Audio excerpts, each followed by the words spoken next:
What's going on, everyone? Welcome back. Today, we have got another live fantasy football mock draft for you back on Fantasy Pros, but this one should be interesting because it is a 16-team PPR mock, and we have that 8th overall pick.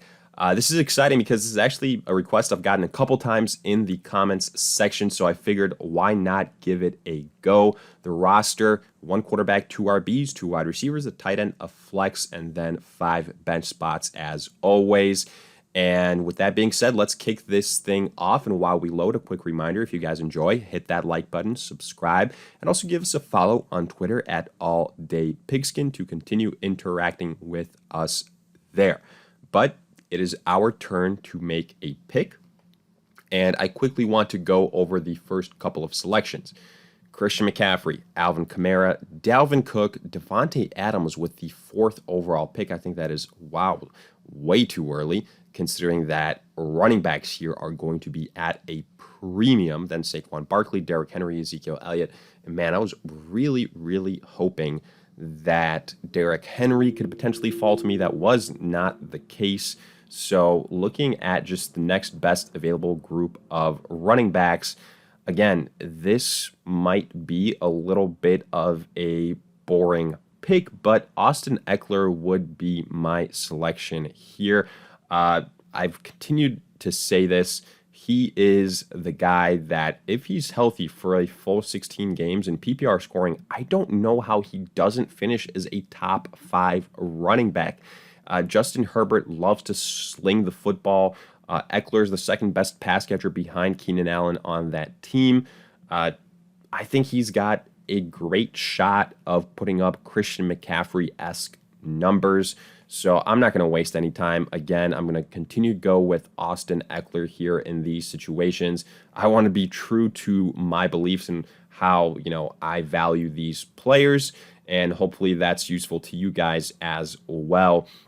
But now getting back to the draft in the second round, let's quickly see what's taken place after our pick of Austin Eckler. You see Jonathan Taylor, Tyreek Hill, Aaron Jones, then a run on wide receivers. Wow, Stephon Diggs, Michael Thomas, DeAndre Hopkins, A.J. Brown, Calvin Ridley, Travis Kelce.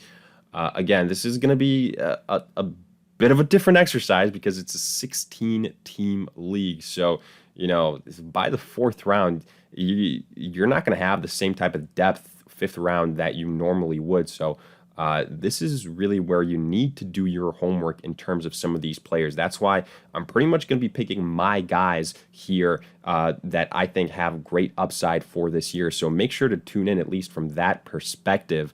Joe Mixon, I would have loved at that point in the 2nd round. But instead, looking at the wide receiver position, at the running back position, I'm looking at an Allen Robinson, at a Terry McLaurin, Julio Jones. That's tough. I think we can get a wide receiver hopefully in the 3rd round.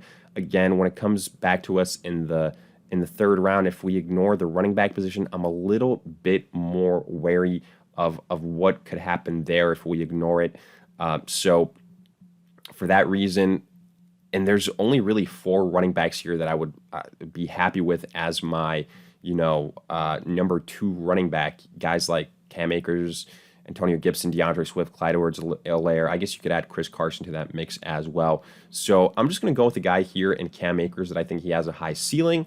I think he's in a good situation on a win-now team for the LA Rams. That's going to be very exciting to watch. Great defense, so that's going to translate to hopefully a lot of offensive opportunities. And Cam Akers, some easy touchdowns in the red zone with an electric offense. So I'm going to go with him here. Guys that I also really like. I've mentioned them before: DeAndre Swift, Clyde Edwards-Helaire, Chris Carson just went off the board. So for our money's worth, I would say we did a very good calculation of what we should have done in the 1st and 2nd round, and that's address the wide receiver position for sure. Or I should say address the running back position for sure. Now we can turn our attention to wide receivers. And looking at the wide receivers, my own list, Chris Godwin, Amari Cooper are Fantasy Pros' top 2 wide receivers left. But I'm looking at an Adam Thielen that I personally have ranked higher than both of them. So Again, that's probably going to be one of my picks. I'm also looking at a Deontay Johnson, at a Cooper Kupp, but let's go with Adam Thielen at this point in time. I think PPR wise, he offers a lot. And again, compared to a Chris Godwin with Antonio Brown and Mike Evans, he's got a lot more competition. So that's the thing that worries me there. And I don't know if you guys noticed it, but just now we got sniped with Cooper Kupp. That is a tough pill to swallow. We saw guys like Amari Cooper go afterwards, Chris Godwin, so that makes sense. To run on wide receivers, DJ Moore, Deontay Johnson, Kyler Murray here with the 13th pick in the third round, Mike Evans, J.K. Dobbins, David Montgomery. I'm looking at what's still kind of left at the tight end position, and Mark Andrews just went off the board. So TJ Hawkinson is still available. I continue to say this. I love TJ Hawkinson. I think he's got great PPR upside, and I think he's going to have that Darren Waller type of breakout year. Who else won in the fourth round? A couple other quarterbacks: Josh Allen, Dak Prescott, Myles Gaskin. Good value on him there. Cooper Kupp, unfortunately, if he was there, he would have been our no-brainer pick. I will say that. Looking at potential wide receivers we could go with here, because we still only have one wide receiver in Adam Thielen, but that's going to what's going to happen with these 14 team 16 team drafts. Your first two picks, all right, nice and dandy, but afterwards there is going to be a drop off in top heavy production at pretty much every single position. That's why you really need to work in the first couple of rounds to get guys that have a low chance of busting, that have high floors. And that's honestly what I think I've done with Eckler, with Akers, with Thielen. So I'm going to get another guy here, again, TJ Hawkinson. Maybe a little bit too early, considering we still haven't gotten our number 2 wide receiver, but I think Hawkinson is good value there, because afterwards, the tight end position becomes, it's kind of a crapshoot. So I'm just going with TJ Hawkinson while I can. And now, man, the wide receiver position has really taken a hit here. I'm looking at, potentially even quarterbacks here. After our selection of Hawkinson, you see Lockett, good value on Lockett, Tyler Boyd, Brendan Ayuk, Mike Davis, good value on Mike Davis, Odell Beckham, Cortland Sutton, Robbie Anderson. And I will say this, if we knew for certain, specifically talking Mike Davis and Myles Gaskin, that they were the guys on their respective teams, then I would be much more inclined to, with my first 2 picks here, not necessarily go running back. Instead, maybe go in Austin Eckler and then a wide receiver, because I do think a Myles Gaskin or a Mike Davis in the 4th round compared to a wide receiver that we can get there is more valuable. But again, since we don't know that clarity 100%, that's why I'm not willing to pull the trigger on a wide receiver in the 2nd round. But, some of these other selections here that have gone, I mentioned Mike Davis, Odell Beckham, Cortland Sutton, Robbie Anderson, Brendan Cooks, not bad value there, Chase Edmonds, Travis Etienne, DJ Shark, and then Jarvis Landry. So, right now, again, with these deep drafts, the goal should be to just, as much as you can, put together, get the best player available, the highest scoring player available at each and every round. And I think right now that's by far going to be Lamar Jackson. I have the guy in my tier 1 group of quarterbacks, and I'm looking at the wide receiver position. Yes, it is undoubtedly an area of need because we still only have Adam Thielen, but I think Lamar Jackson just has too much upside here. I think he can be a weekly winner at the quarterback position compared to some of the other guys that are available here at wide receiver. So I'm going Lamar Jackson. That was the point of that. So I like the value that we got with Lamar Jackson.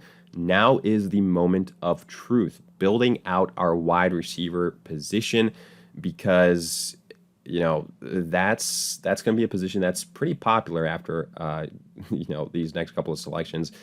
You see Devonta Smith goes, then Noah Fant. So a run on tight ends. There was a run on quarterbacks. So I would say we kind of focused in on those positions at a good point in time. I don't think we necessarily reached on them. Then you see Kareem Hunt, great value on him as a flex piece in PPR scoring. Melvin Gordon, James Conner, Russell Wilson, James White. Way too early for James White, in my opinion. Chase Claypool, Debo, Kyle Pitts, Antonio Brown. Man, Probably would have gone Antonio Brown at that point in time, Logan Thomas, Corey Davis, Rodgers, and Justin Herbert. So now at least we don't have to worry about quarterback. We don't have to worry about tight end. That helps a lot. I will say though, Jalen Hurts being available at this, at this point in time, could have also been a direction that we go. So that's, again, just something to keep in mind for future situations. I do think Jerry Jeudy has some nice upside as the number 2 wide receiver in Denver. The question, obviously, who's throwing him the football. That could be a little bit of a better situation, but compared to the other wide receivers that we have, is there anyone really that you trust that much more than Jerry Jeudy? Curtis Samuel, there's a lot of options there in Washington. Devontae Parker, Marquise Brown, Laviska, Michael Gallup, Michael Pittman, Marvin Jones. Marvin Jones I do like, but I think maybe he could be available to us in the next round. I think Jeudy has a little bit of a higher upside, so I'm going to go with him here. And then afterwards, we're going to spend, I'll tell you right now, a lot of these future picks just going wide receiver. That's what you have to do here at this point in time, especially since we went with tight end and a quarterback a little bit earlier. So I'm going to Marvin Jones here. I like the fact that he fell to us. And now this is what I like about these deeper, leagues and with more teams. We have a chance to talk about some of these players at the running back, at the wide receiver position that maybe we normally wouldn't have a chance to. Because, we've gotten all the way to, almost outside of the top 50 wide receivers, and we've still got 5 bench spots to fill out. We don't really have all that much depth at the running back position. I'm looking at who the best guy at running back would be right now. I wish Naheem Hines was there as kind of that PPR guy. Tariq Cohen is there. Jamal Williams, Gus Edwards, potentially not bad, but again, I'm just gonna continue loading up on wide receivers. Michael Pittman, I think, is a solid pick at this point in time. I think he's kind of transitioned to the number 1 wide receiver in Indianapolis.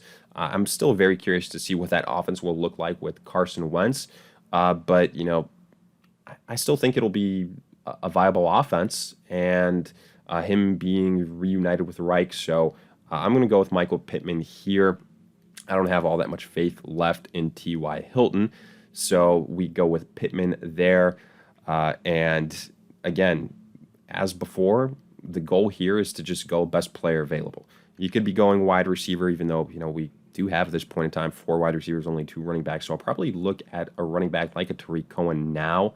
I think now it's a good value pick, even though Phillip Lindsay, honestly, I don't understand why the Texans just bring in all these running backs. Mark Ingram, David Johnson, Phillip Lindsay. One of those guys would have been enough, but, I mean, it is what it is. Darrell Henderson, you see here is the running back handcuff for Cam Akers. That's nice that that's kind of signified by FantasyPros. I'll probably draft him a little bit later on. Right now, I'm just going to go with, again, probably just Tariq Cohen. He offers the most upside in PPR scoring. It's not sexy, but, a floor of 5 to 6 points on a week-to-week basis. So I'm all right taking that value pick at this point in time. Maybe that prevented us from taking Darrell Henderson, but I'm all right. So yeah, that is in fact what happened. But now, again, the running backs at this point in time are pretty much all a crapshoot. They're all either backups or just in bad situations or just like pass catching running backs. So I think we're doing an all right job at this point in time. And, I could be going through each and every single round, but I think at this point it kind of pays to just, give you guys my thoughts on the best players left available. I will say some players that, if we hadn't gone Michael Pittman here, J.D. McKissick, a great pick there in the 8th round. He's someone that I probably should have considered earlier on, just some names that stick out, Naheem Hines as well. I don't want to completely abandon that. So, look, you see how our roster looks like at this point. I like what we have at quarterback. I like running backs as well, obviously, assuming they can all stay healthy. Wide receiver is rough. Adam Thielen, Jerry Jeudy.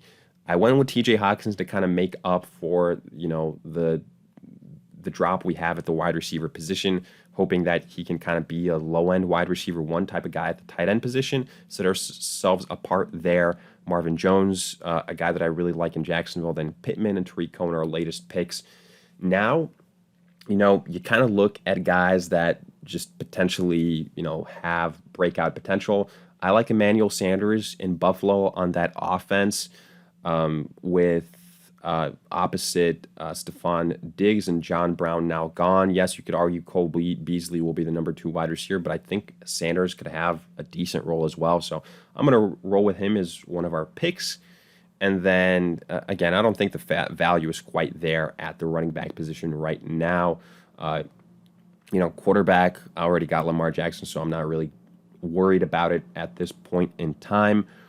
So let's go ahead and now go with, probably another wide receiver. I mean, I guess we could go with a running back in a handcuff like Josh Kelly, but I don't necessarily honestly think that he's going to be the guy for the Chargers if Austin Ekeler goes down. Wayne Gallman is someone that's interesting, I think, for the 49ers, but they have so many bodies there. Even if you think he's the best guy, do they give him the shot that he deserves? I don't know.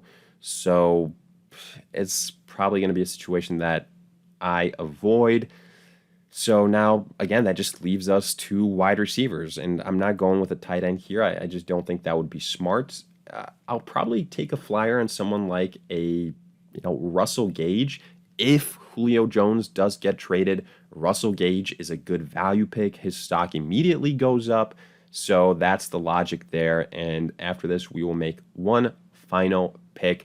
And let's see what our grade will be. I'm going to be interested to see that.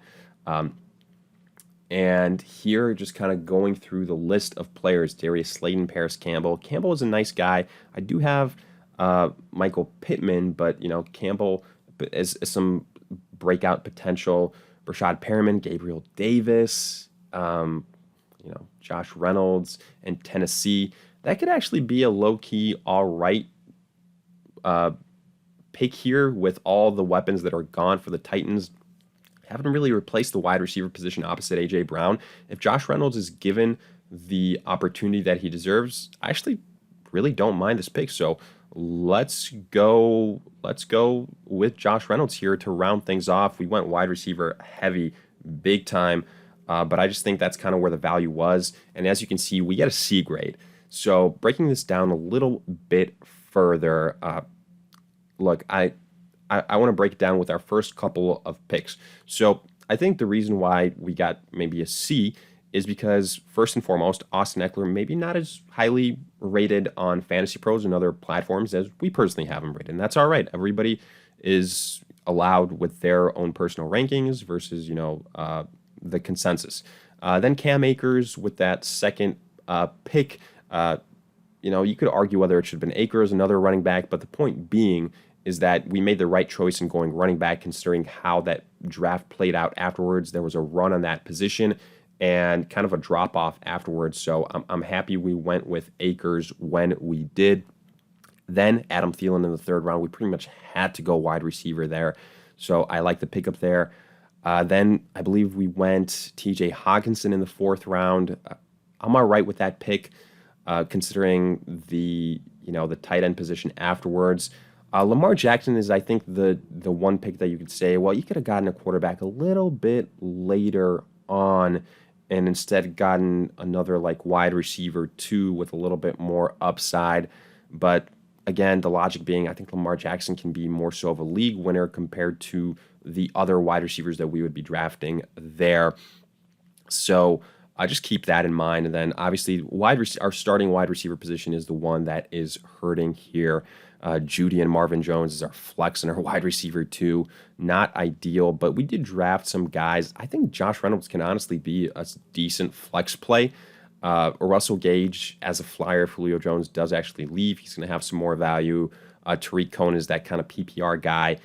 It would have been smarter to go J.D. McKissick, I think, a little bit earlier on. So I do, kind of knock myself a couple points there. But I'd probably give this roster, all things considered, this being a 16-team type of situation, I'd go with a C+, maybe a low B-, But hey, let me know what you guys thought. Did you agree, disagree, along with any other questions you guys might have in the comment section? And hopefully, this was helpful for everyone that was requesting a 16-team mock.